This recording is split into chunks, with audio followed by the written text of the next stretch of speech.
ඔයාලා හැමෝටම සුබ දවසක්.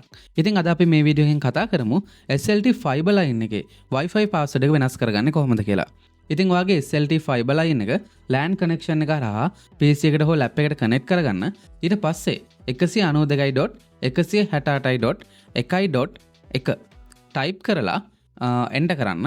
ඊට පස්සේ මෙන්න මේ වගේ interface එකක් එනවා. මෙතනද normally use කරන්නේ admin එතන username එක admin දෙන්න password එකත් admin දෙන්න.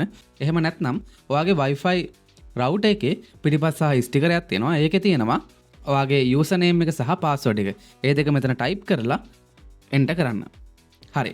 ඊට පස්සේ මේ තමයි ඔයාගේ Wi-Fi router එකට අදාළ dashboard එක. ඉතින් මෙතනින් WLAN කියන එක උඩ click කරන්න.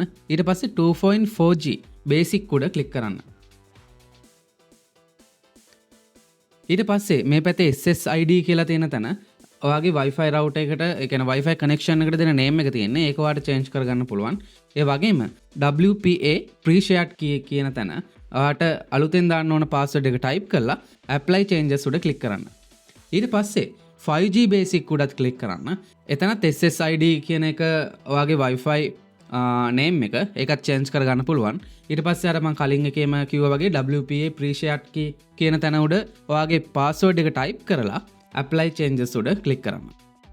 ඉතින් මෙන්න මේ විදිහට ඔයාට ඔයාගේ SLT fiber line එකේ Wi-Fi password එක change කරගන්න පුළුවන්. ඔයාලා හැමෝටම සුබ දවසක්.